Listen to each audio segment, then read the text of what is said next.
Okay dude, तो ये वाला चैप्टर है टाइप्स ऑफ इंश्योरेंस के बारे में, टाइप्स ऑफ इंश्योरेंस के बारे में। ठीक है, तो फिर इंश्योरेंस क्या होता है ये तुम्हें शायद पता ही होगा कि जब जब भी हमें डर लगता है कि हमें किसी चीज़ का खतरा है, कि हमारे लाइफ को खतरा है या फिर हमारे गोडाउन में पड़े हुए सामान को खतरा है, तो फिर हम लोग क्या करते हैं, उसका इंश्योरेंस करवा लेते हैं। ठीक है, तो फिर इससे इससे क्या होता है, इनकेस अगर वो चीज़ हो जाता है, सपोज़ हम मर जाते हैं या फिर हमारे गोडाउन में पड़ा हुआ सामान जल जाता है, ठीक है, तो फिर हमें क्या मिलता है, बैंक की तरफ से पैसे मिलते हैं। ठीक है, इसीलिए वो इतना बड़ा लॉस नहीं होता हमारे लिए। ठीक है, बैंक क्या करता है, हमें पैसे देके हमारे लॉस को कवर अप कर देता है। ठीक है, इसी चीज़ को बोलते हैं इंश्योरेंस।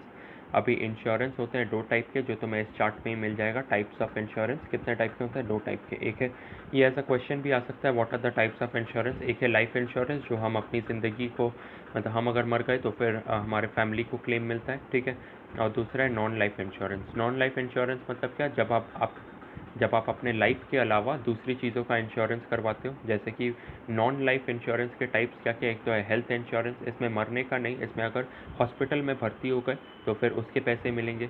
ठीक है, फायर इंश्योरेंस, ये अपने गुड्स में अगर आग लग गया तो फिर उसका इंश्योरेंस, ठीक है, तब तुम्हें पैसे मिल जाएंगे। मरीन इंश्योरेंस मतलब क्या, सपोज जिन लोगों का इंपोर्ट एक्सपोर्ट का काम होता है, उनका गुड्स जो है वो शिप्स में बहुत इधर उधर होता है, तो फिर शिप्स तो पानी में चलता है और हम शिप डूबने का रिस्क होता ही है, तो फिर ऐसे लोग क्या करते हैं, मरीन इंश्योरेंस करवा लेते हैं कि इनकेस जिस शिप में वो सामान भेज रहे हैं, ठीक है, वो वाला शिप अगर डूब गया तो फिर उन्हें इंश्योरेंस मिल जाएगा। मोटर इंश्योरेंस होता है गाड़ी का इंश्योरेंस, इनकेस आपने गाड़ी को जाके ठोक दिया, कहीं पे एक्सीडेंट हो गया, तो फिर वो एक्सीडेंट के बाद गाड़ी को रिपेयर करने का खर्चा कौन उठाएगा, इंश्योरेंस कंपनी उठाएगा। ठीक है, एक होता है फिडेलिटी इंश्योरेंस और दूसरा होता है सोशल, ये फिडेलिटी इंश्योरेंस और सोशल इंश्योरेंस। ये फिडेलिटी इंश्योरेंस और सोशल इंश्योरेंस हम लोग नीचे जाके ही करेंगे, क्योंकि नीचे जब इन डिटेल पढ़ाऊँगा तभी करेंगे, क्योंकि अभी मुझे याद नहीं आ रहा कि ये दोनों है क्या। ठीक है, तो फिर अभी हम लोग, अच्छा पहले फिडेलिटी इंश्योरेंस और सोशल इंश्योरेंस क्या होता है वही देख लेते हैं। ठीक है, एक मिनट।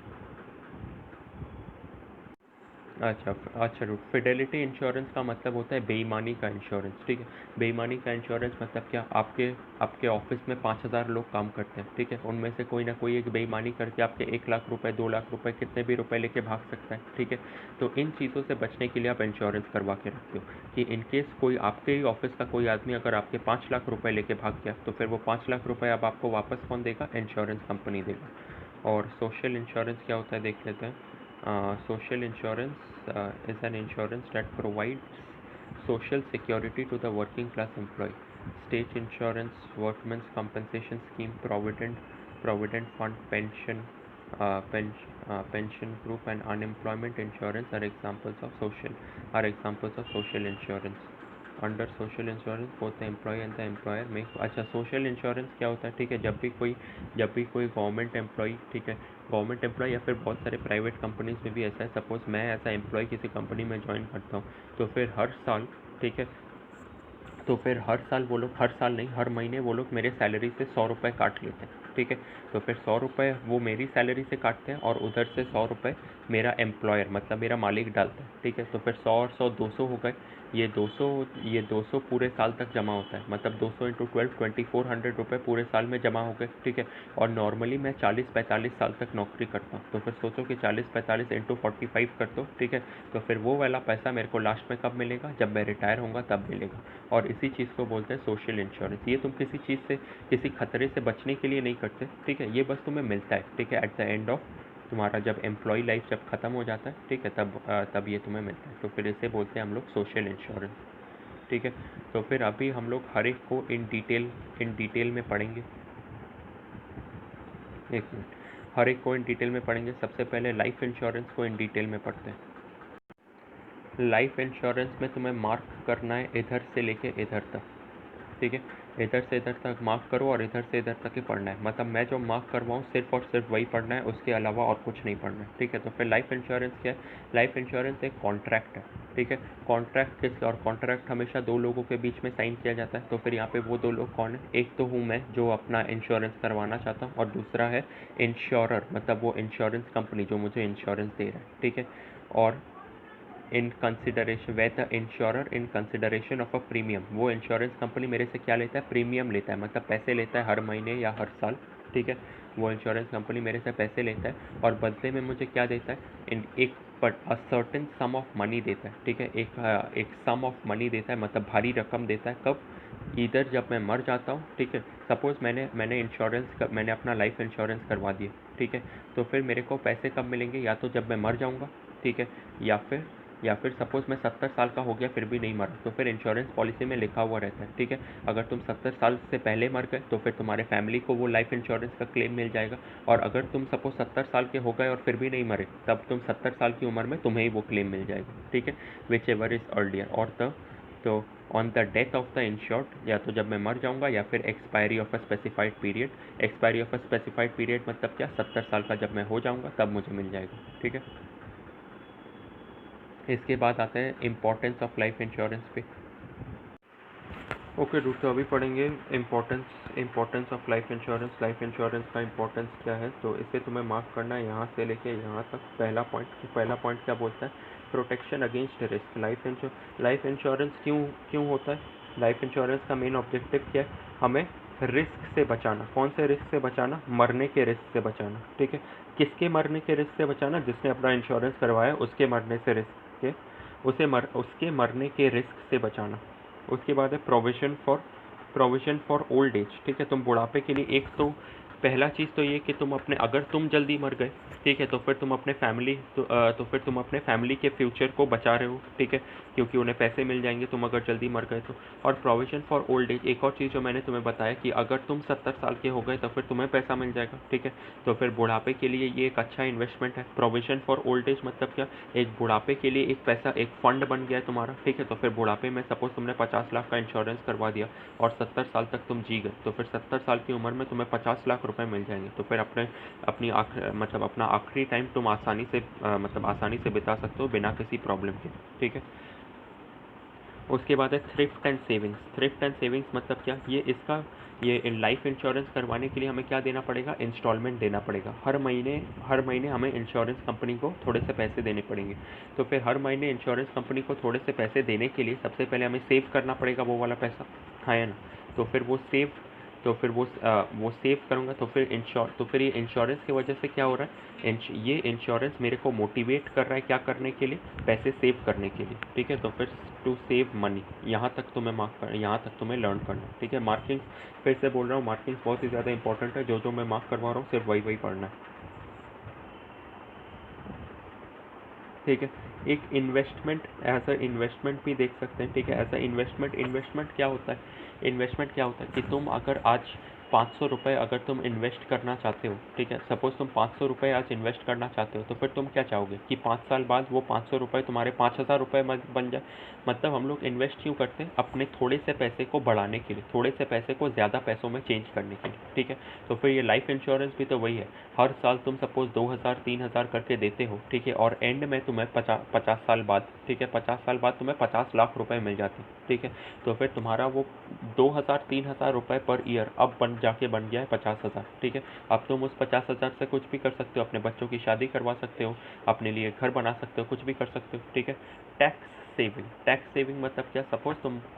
सपोज तुम्हें गवर्नमेंट को 5,000 रुपये टैक्स देने, लेकिन तुमने अपना एक लाइफ इंश्योरेंस करवा के रखा है, ठीक है, 2,000 रुपये, ठीक है। तुमने अपने 2,000 रुपये का एक लाइफ इंश्योरेंस करवा के रखा है, तो फिर अब तुम्हें 5,000 नहीं देने पड़ेंगे, अब तुम्हें कितने देने पड़ेंगे? 3,000 देने पड़ेंगे। 5,000 माइनस 2,000। क्यों? क्योंकि गवर्नमेंट का ये रूल है कि लाइफ इंश्योरेंस का जो इंस्टॉलमेंट है वो तुम्हारे टैक्स से कट जाएगा। तो फिर लोगों का तो मेन ऑब्जेक्टिव ही है खर्चा बचाना, और टैक्स सेविंग जो है वो एक खर्चा है। तो फिर अगर आप लाइफ इंश्योरेंस खरीद लेते हो, आपका फ्यूचर भी सिक्योर हो जाता है और आपको टैक्स भी कम देना पड़ता है, ठीक है। तो फिर ये वाला पूरा पॉइंट ही मार्क करना है। और लास्ट है कैपिटल फॉर्मेशन, ठीक है। कैपिटल फॉर्मेशन मतलब क्या? ये वाला the amount collected by life insurance companies is investment under development. Such investment encourages economic development of the country as well as social welfare, ठीक है। तो फिर कैपिटल फॉर्मेशन, अब तक हम लोग जो इंश्योरेंस करवा रहे हैं, मतलब सपोज तुम इंश्योरेंस करवा रहे हो, ठीक है, तो फिर अब तक हमने इसे तुम्हारे पर्सपेक्टिव से देखा है। अब हम लोग किसके पर्सपेक्टिव से देखेंगे? इंश्योरेंस कंपनी के पर्सपेक्टिव से देखेंगे। इंश्योरेंस कंपनी इतने पैसे लाता कहाँ से? तुम तो हर साल 2-3 हज़ार दे के निकल जाते हो। एंड में इंश्योरेंस कंपनी वो 50 लाख रुपए लाता कहाँ से, ठीक है। तो फिर ये सोचो, तो फिर तुम्हारे जैसे और करोड़ों लोग होंगे जिसने जो लोग 2000 करके दे रहे हैं, हाँ है ना। तो इंश्योरेंस कंपनी में at the end of every month 200-300 crore रुपए जमा हो जाते हैं। ये 200-300 करोड़ वो लोग क्या करते हैं, बिजनेसेस में इन्वेस्ट करते हैं, बिजनेस में लगाते हैं, ठीक है। तो फिर वो बिजनेस उन्हें क्या कमा के देता है, प्रॉफिट कमा के देता है, ठीक है। एंड एज अ रिजल्ट क्या होता है, वो जब ये लोग बिजनेसेस में पैसा लगाते हैं तो फिर क्या होता है, economic development of the country, देश का भला होता है, ठीक है। ये वाला पॉइंट इनकेस अगर समझ में नहीं आया हो, ठीक है, तो फिर मैं इन डिटेल समझाऊंगा। ये वाला पॉइंट में और भी ज़्यादा डेप्थ है, ठीक है, और भी ज़्यादा डेप्थ है, लेकिन आज क्योंकि टाइम नहीं है इसीलिए मैं ज़्यादा एकदम इन डिटेल नहीं जा रहा हूँ, ठीक है। अभी इंश्योरेंस और एश्योरेंस में फ़र्क क्या है, अभी हम लोग पढ़ेंगे कि इंश्योरेंस और एश्योरेंस में फ़र्क क्या है, ठीक है। इंश्योरेंस और एश्योरेंस में फ़र्क क्या है, तुम्हारा लाइफ इंश्योरेंस जो है उसे बोला जाता है एश्योरेंस, ठीक है। और बाकी जो तक फायर इंश्योरेंस, मरीन इंश्योरेंस, ये सब जो होता है इसे हम लोग बोलते हैं इंश्योरेंस, ठीक है। तो फिर लाइफ इंश्योरेंस को हम लोग एश्योरेंस क्यों बोलते हैं, ठीक है। तो फिर पढ़ते हैं इसका, ये इंश्योरेंस और एश्योरेंस के बीच का फ़र्क होता है, ठीक है। और तुम्हें एग्ज़ाम में ये बेसिस ऑफ डिस्टिंक्शन भी लिखना है और ये दोनों भी लिखना है, ठीक है। तो फिर it is used when the risk is uncertain और it is used when the risk is certain, ठीक है। तो फिर ये इंश्योरेंस, ये वर्ड कब यूज़ किया जाता है, जब risk is uncertain. For example तुम्हारे फैक्ट्री में आग लगेगा कि नहीं लगेगा, ये अनसर्टेन है, ठीक है। लेकिन एश्योरेंस में क्या, लाइफ इंश्योरेंस में तो किस लिए होता है, आदमी के मरने के लिए होता है, और आदमी तो मरेगा ही, ठीक है। It is used when the risk is certain, risk is certain, आदमी आज नहीं तो कल कभी ना कभी मरेगा ही, ठीक है। इसीलिए ये वर्ड एश्योरेंस यूज़ किया जाता है, ठीक है। उसके बाद है relationship, it is related to non life insurance, ठीक है। ये जो इंश्योरेंस वर्ड है ये non life, fire insurance, marine insurance, ये जो नॉन लाइफ इंश्योरेंस है इनसे रिलेट करता है। लेकिन ये जो वर्ड है एश्योरेंस, ये लाइफ इंश्योरेंस से रिलेट करता है, ठीक है। Payment of compensation, payment of compensation company कब पैसे देती है, जब वो गुड्स बर्बाद हो जाते हैं, गुड्स में आग लग जाता है या फिर शिप डूब जाता है, तब कंपनी पैसा देती है, ठीक है, on the happening of a event, ठीक है। लेकिन यहाँ पे कंपनी कब पैसे देती है, अभी तुम मरो या ना मरो, 70 साल की उम्र तक अगर जिंदा रह गए तब तुम्हें पैसा मिल जाएगा, हाँ है ना। तो फिर ये है पेमेंट ऑफ कॉम्पनसेशन। इसके बाद है कंडीशंस टू क्लेम कॉम्पनसेशन, ठीक है। तो फिर यहाँ पे इंश्योरेंस क्लेम, ठीक है, इंश्योरेंस क्लेम, ये इंश्योरेंस का क्लेम करने के लिए, ठीक है, अगर तुम्हारे फैक्ट्री में आग लगेगा तभी तुम जाके इंश्योरेंस क्लेम करोगे, बिना आग लगे इंश्योरेंस कैसे क्लेम करोगे। लेकिन ये एश्योरेंस में, ठीक है, अगर तुम ना भी मरे और 70 साल के हो गए तब तुम जाके इंश्योरेंस क्लेम कर सकते हो। The insurance company must pay whether or not the insured suffers a loss, ठीक है। 70 साल की उम्र तक अगर जिंदा रह गए तब भी तुम्हें मिल जाएगा, ठीक है। टाइप ऑफ कॉन्ट्रैक्ट, ठीक है, type of contract, it is a contract of indemnity, it is a contract of indemnity मतलब क्या, अगर कोई पर्टिकुलर इवेंट सपोज आग लगना या शिप डूबना होता है तब तुम्हें पैसे मिलते हैं। लेकिन life insurance is not a contract of indemnity, अगर ना भी मरे तो भी 70 ईयर्स में पैसे मिल जाएंगे। हाँ डूड, तो अभी पढ़ेंगे हेल्थ इंश्योरेंस के बारे में। हेल्थ इंश्योरेंस मतलब क्या, जब तुम बीमार हो जाते हो तो फिर तुम्हारे हॉस्पिटल के खर्चे कौन उठाता है, एक इंश्योरेंस कंपनी उठाती है, ठीक है।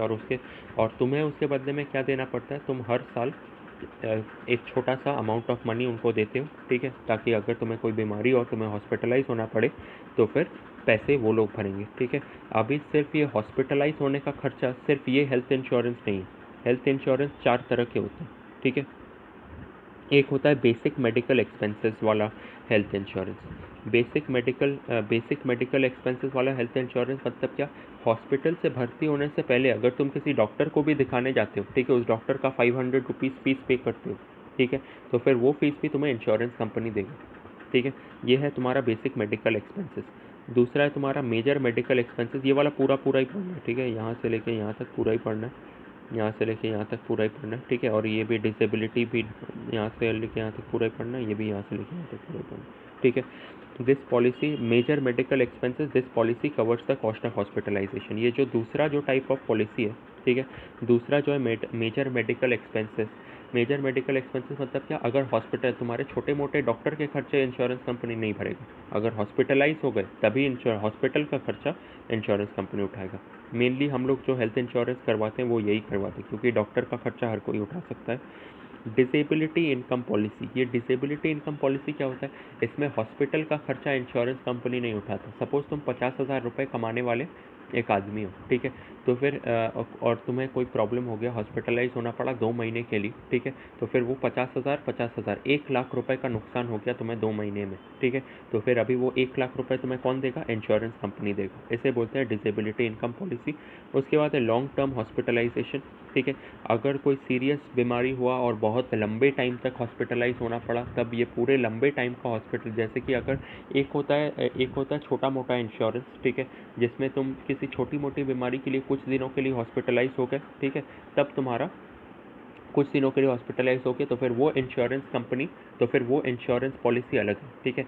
और एक होता है तुम्हारा कैंसर वैंसर का इंश्योरेंस, ठीक है, कैंसर वैंसर का इंश्योरेंस वो ज़्यादा महंगा होता है। क्यों? क्योंकि इंश्योरेंस कंपनीज को भी पता है जिसको भी कैंसर होता है वो 10-15 दिन में तो हॉस्पिटल से निकलने वाला है नहीं, ठीक है, वो लंबे टाइम तक हॉस्पिटल में रहने वाला है। सो इन डैट केस वो पर्सन कौन सा क्लेम करवाता है, long term hospitalisation insurance policy करवाता है। अभी आते हैं इंपॉर्टेंस ऑफ इंश्योरेंस पे, ठीक है। इंपॉर्टेंस ऑफ इंश्योरेंस क्या है, हेल्थ इंश्योरेंस इंपॉर्टेंट क्यों है, ठीक है, ये तुम्हें किस चीज़ से बचाता है, हैवी कॉस्ट से बचाता है, ठीक है। एक बहुत भारी नुकसान हो जाता है तुम्हारा हॉस्पिटल में, एक बार भर्ती हुए तो फिर 1-2 लाख तो निकल ही जाता है, ठीक है।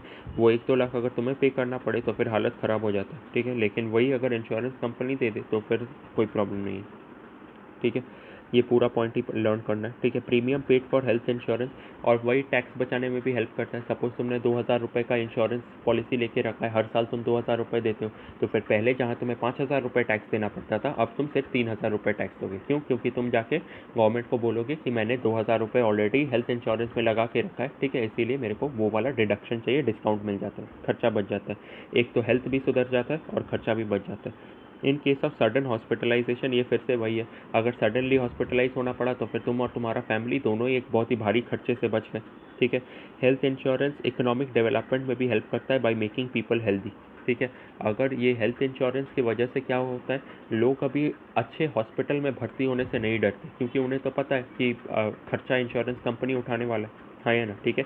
इसीलिए क्या हो रहा है, हेल्थ इंप्रूव हो रहा है। हेल्थ इंप्रूव हो रहा है तो क्या होगा, वही हेल्दी लोग क्या करेंगे, देश के लिए काम करेंगे और देश के लिए पैसा कमाएंगे, ठीक है, और क्या होगा, इकोनॉमिक डेवलपमेंट होगा, ठीक है। इसके बाद आएगा health insurance industry provides protection to social development, ठीक है, sorry, health insurance company provides protection to social development. इस पॉइंट का मतलब है provides protection to social development. Social development मतलब क्या, पूरे मतलब सारे सारे लोग हेल्थ इंश्योरेंस अपना करवा के लगते हैं, सो किसका डेवलपमेंट हो रहा है, अगर हर एक आदमी हेल्थ इंश्योरेंस करवा ले तो एज अ रिजल्ट किसका डेवलपमेंट होगा, सोसाइटी का डेवलपमेंट होगा, हाँ या ना। तो फिर हेल्थ इंश्योरेंस वही इंश्योर करता है, सोशल डेवलपमेंट।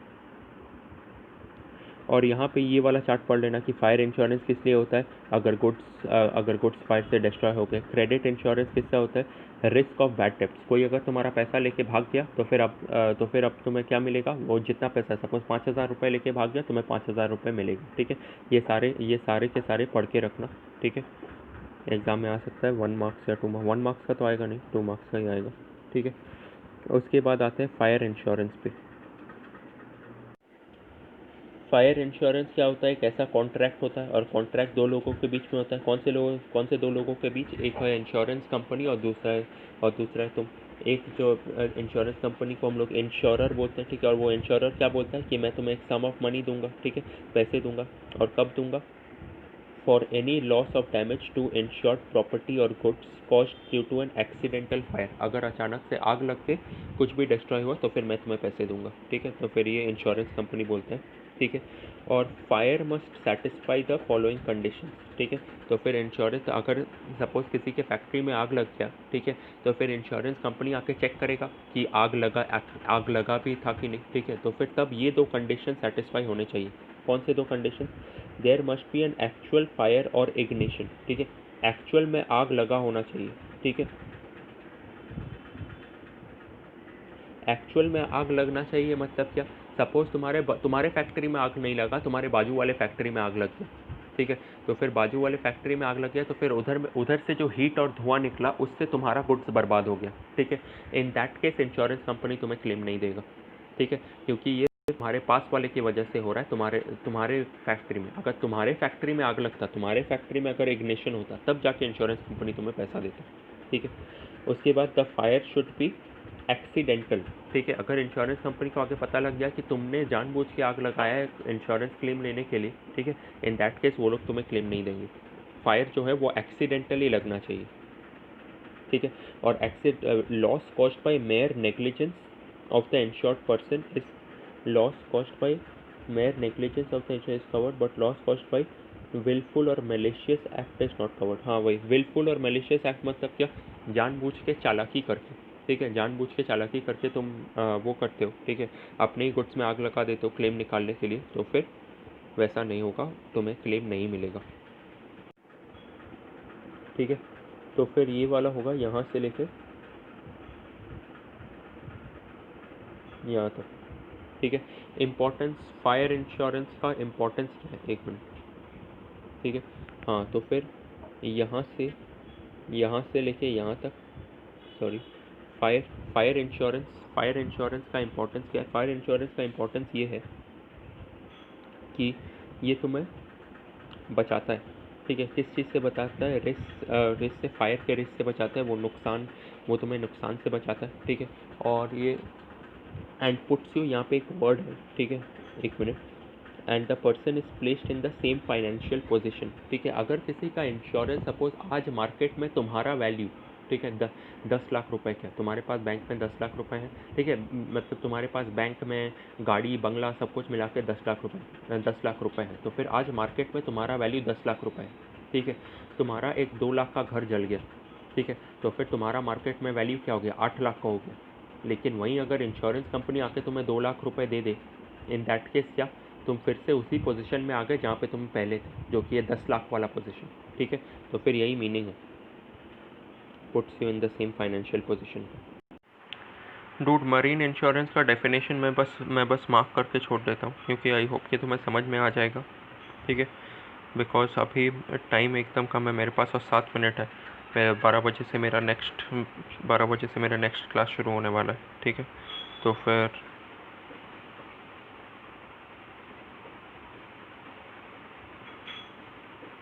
ठीक है, आई होप कि तुम्हें ये समझ आ जाए मेरीन इंश्योरेंस क्या होता है। यहाँ पे इंश्योरेंस कंपनी क्या बोलता है कि मैं तुम्हें कोई भी डैमेज का पैसा दूंगा। डैमेज किसको, डैमेज टू द शिप और कार्गो, ठीक है। या तो शिप का डैमेज मैं पे करूंगा, शिप के मतलब एक्सीडेंट के वजह से शिप का जो नुकसान हुआ है, या फिर कार्गो का पे करूंगा, ठीक है। कार्गो मतलब शिप में जो सामान था उसे कार्गो बोलते हैं, वो अगर डिस्ट्रॉय हो गया तो फिर उसको पे करूँ, उसका पैसा दूंगा, ठीक है। और फ्रीट अकाउंट ऑफ मरीन एडवेंचर। तो फिर ये सामान ले जाने, ये कार्गो और फ्रीट ये सेम ही है, ठीक है, सामान ले जाने वाला। तो फिर शिप के अंदर जो सामान है वो अगर डिस्ट्रॉय हो गया तो फिर मैं आपको पैसे दूंगा, ऐसा इंश्योरेंस कंपनी बोलता है किसको, जो इंश्योरेंस करवा रहा है, ठीक है। अच्छा, ये वाला यहाँ से यहाँ तक करना, मरीन एडवेंचर से, ठीक है। अभी मरीन इंश्योरेंस भी 3 टाइप का होता है, एक है हल इंश्योरेंस, एक है कार्गो इंश्योरेंस और तीसरा है फ्रीट इंश्योरेंस, ठीक है। यहाँ पे तुम्हें कार्गो और फ्रीट के बीच का फ़र्क तुम्हें पता चल जाएगा यहाँ पे, ठीक है। तो फिर हल इंश्योरेंस क्या होता है, the ship is insured against perils, ठीक है, यहाँ से लेके यहाँ तक। हल इंश्योरेंस में क्या होता है, मैं सिर्फ शिप का इंश्योरेंस करवाता हूँ, शिप को अगर कोई नुकसान हो गया तब मेरे को पैसे मिलेंगे। कार्गो इंश्योरेंस में क्या होता है, शिप के अंदर का जो सामान है उसको अगर नुकसान हो गया तब मेरे को पैसे मिलेंगे, ठीक है। और फ्रीट इंश्योरेंस क्या है, when the freight is payable at the port the shipping company may not get freight if the goods are lost during the transit. Okay sorry dude, मैंने यहाँ पे बोला कि फ्रीट और गुड्स सेम है, मतलब फ्रीट गुड्स से ही रिलेटेड है लेकिन फ्रीट अलग है, ठीक है।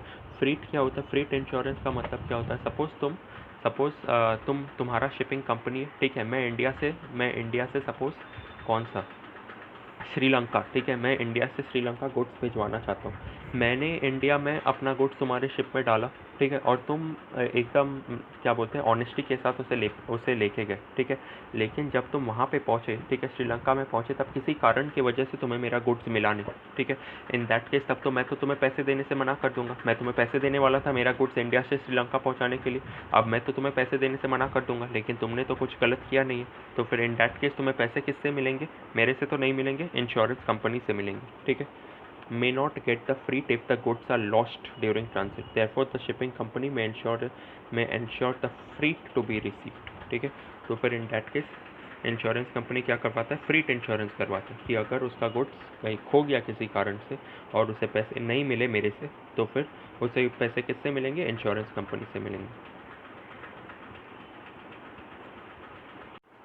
इम्पोर्टेंस मार्क कर लो अ से इधर पॉलिसीज तक, और आई होप ये अ मरीन इंश्योरेंस एकदम कोने में जो दिख रहा है इधर तक, ठीक है, इंपॉर्टेंस यही है, ठीक है। आई होप कि तुम्हें पूरा समझ में आ जाएगा। इनकेस अगर नहीं समझ में आया तो फिर मेरे को टेक्स्ट करना। इसके बाद आता है life insurance, marine insurance, life insurance, fire insurance और मरीन इंश्योरेंस के बीच के डिफरेंस का, ठीक है। तो फिर ये भी आई गेस तुम्हें समझ में आ ही जाएगा। कोई भी 6 पॉइंट्स कर लेना, ठीक है।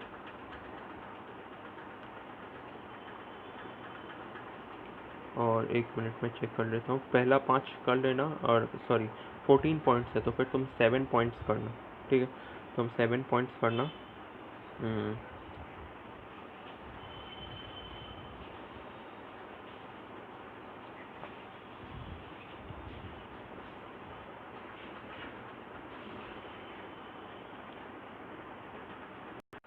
अभी बस एक मिनट, एक पॉइंट मैं समझा दूंगा, ठीक है। जो तुमने अब तक जो तुम्हें शायद समझ में नहीं आएगा वो है इंश्योरेबल इंटरेस्ट। बाकी का तुम्हें फर्स्ट 7 पॉइंट्स करने हैं, या फिर कोई भी 7 पॉइंट्स करना है, तुम फर्स्ट 7 ही करना, क्योंकि फर्स्ट 7 मैंने देख लिया 1 to 5, और ये 7 नंबर पॉइंट तो तुम्हें समझ में आ ही जाएगा। इंश्योरेबल इंटरेस्ट मतलब क्या? खोने का डर। हम लोग किसी भी चीज़ का इंश्योरेंस क्यों करते हैं?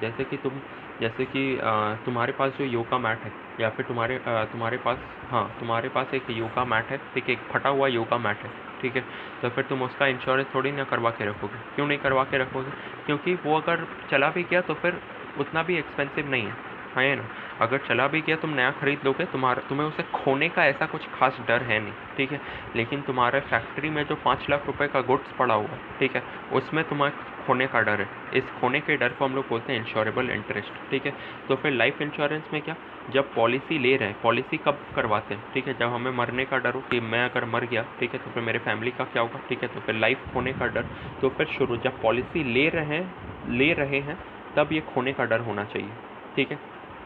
उसके बाद फायर इंश्योरेंस और पॉलिसी ले रहे हैं, और अगर मर गए तब तो मैं ज़िंदा ही नहीं रहा, इंश्योरेबल इंटरेस्ट कहाँ से रहेगा, ठीक है। फायर इंश्योरेंस के टाइम पे दोनों टाइम पे होना चाहिए, both at the time of insurance. खोने का डर जब इंश्योरेंस करवा रहा हूँ तब भी रहता है, ठीक है।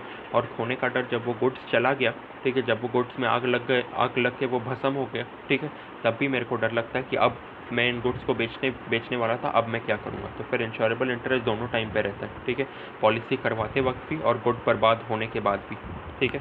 और मरीन इंश्योरेंस में इंश्योरेबल इंटरेस्ट सिर्फ at the time of loss ही होता है, ठीक है। मतलब at the time of loss, जब दूसरे पोर्ट में जाके मेरे को पता चलता है कि गुड्स नहीं मिल रहे, ठीक है, या फिर जब एक्सीडेंट हो गया, सिर्फ तभी मेरे को डर लगता है कि अब मेरा क्या होगा, ठीक है। इसी चीज़ को बोलते हैं इंश्योरेबल इंटरेस्ट, ठीक है।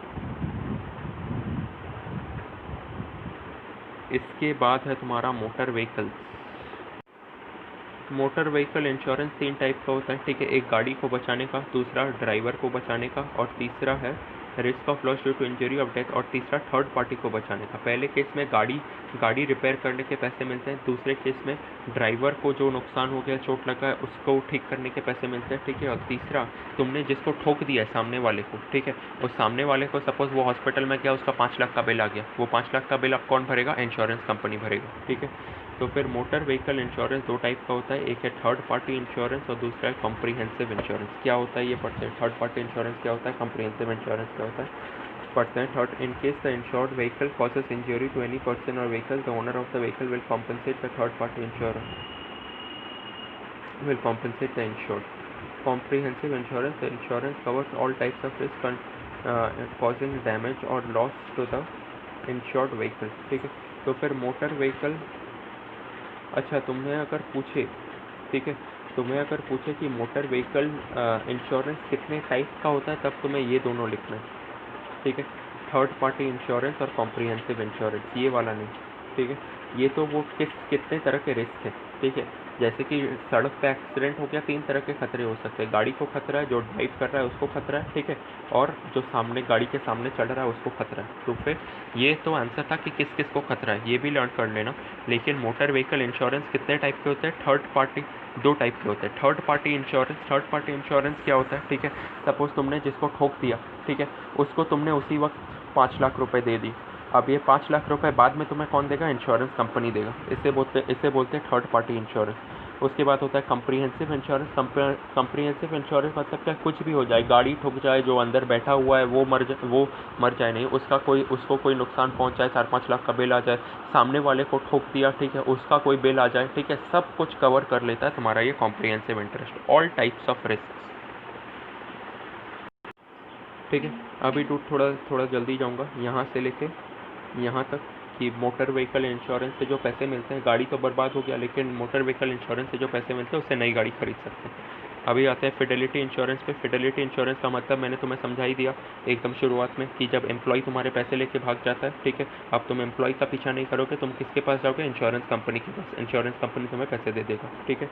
तो फिर यहाँ से लेके यहाँ तक मैंने मार्क करवाया था basic features of fidelity insurance. Basic features क्या थे? If other types of insurance the subject matter is tangible, but in Fidelity insurance it is intangible and cannot be seen और टच्ड, ठीक है। तो फिर हाँ, तो फिर बेसिक फीचर्स फिडेलिटी इंश्योरेंस का फीचर्स क्या है, ये वाला इंपॉर्टेंट है पढ़ना इसको, ठीक है। तो फिर फिडेलिटी इंश्योरेंस का फीचर्स क्या है? सब्जेक्ट मैटर मतलब क्या? इसमें इसके अंदर का एक्सप्लेनेशन पढ़ोगे तो ये लिखा हुआ है, अगर लाइफ इंश्योरेंस में मरे हुए आदमी को तुम टच कर सकते हो, ठीक है। फायर इंश्योरेंस में जले हुए गुड्स को तुम टच कर सकते हो, ठीक है। और इसमें क्या बोलते हो उसको, मरीन इंश्योरेंस में डूबे हुए शिप को तुम टच कर सकते हो, लेकिन इसमें, ठीक है, लेकिन फिडेलिटी इंश्योरेंस में, ठीक है, ये चोरी चकारी को तुम टच करके नहीं देख सकते। Service conditions, the employee can not change the service conditions of his employee without consulting the insurance company, ठीक है। The office employees without considering service conditions. 1 minute, इसके बारे में थोड़ा सा सोचना पड़ेगा।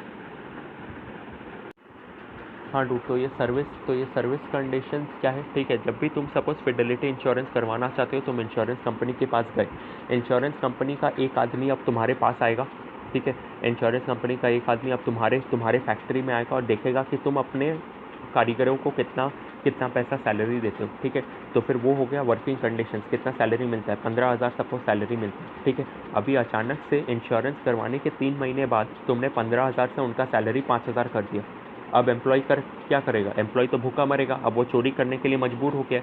In that case insurance company, ठीक है, मतलब तुम ये नहीं कर सकते, तुम ये अचानक से 15,000 से 5,000 सैलरी तुम कम नहीं कर सकते, इसे बोलते हैं service conditions. The employer can not change the service conditions of the employee without consulting the insurance company, ठीक है। तो फिर ये है basic features of fidelity insurance. ये दोनों ही पूरा लर्न करना है, ठीक है। इंपॉर्टेंस क्या है? फिडेलिटी इंश्योरेंस किस चीज़ से बचाता है? चोरी चकारी, एम्प्लॉयज़ के चोरी चकारी से बचाता है, ठीक है। यहाँ से लेके यहाँ तक पढ़ लेना, ठीक है। और उसके बाद है सोशल इंश्योरेंस। सोशल इंश्योरेंस में क्या क्या आता है? ये scheme, workers compensation scheme, provident fund. Workers compensation scheme क्या होता है? वर्कर्स कॉम्पनसेशन स्कीम, फैक्ट्री में काम करते करते किसी का हाथ वाथ कट गया, ठीक है, तो फिर इन डैट केस कौन देगा? एम्प्लॉयर पैसे देगा, ठीक है। ऐसी चीज़ों को हम लोग सोशल इंश्योरेंस बोलते हैं। ये पहले भी समझा दिया था, 1 मिनट, यहाँ से यहाँ तक करना है, ठीक है। और इससे सोशल इंश्योरेंस से किसका भला होता है? एम्प्लॉयज़ का भला होता है, ठीक है। तो फिर वो क्या करता है? उसे रिटायर होने के बाद, ठीक है, किसी पे dependent, this helps employ and his or dependents to meet their living expenses. तो इससे क्या होता है? जो एम्प्लॉय है और उसके बीवी बच्चों का खर्चा निकल जाता है, ठीक है। अगर पेंशन जब मिलता है रिटायर होने के बाद, या फिर कोई बहुत बड़ा अमाउंट मिलता है रिटायर होने के बाद, ठीक है, तो फिर जो रिटायर हो रहा है, ठीक है, और उसके घर वालों का, और एंड हिज और हर डिपेंडेंट्स मतलब क्या? जो उस पर डिपेंडेंट है, जैसे कि क्या नाम है, उसके बीवी बच्चे, जो आदमी रिटायर हो रहा है उस पर कौन डिपेंडेंट है? उसके बीवी बच्चे डिपेंडेंट है, हाँ या ना? तो फिर यहाँ से लेके यहाँ तक तुम्हें लर्न करना है। इसी के साथ ये वाला चैप्टर ख़त्म होता है, ठीक है। और जॉइंट स्टॉक कंपनी का डूड मुझे नहीं लगता कि मैं आज वीडियो बना पाऊँगा, क्योंकि आज भी एकदम बैक टू बैक क्लासेस है, ठीक है। तो फिर देखते हैं, अगर हो सका तो फिर मैं कर दूँगा, अगर नहीं हो सका तो फिर आई डोंट नो।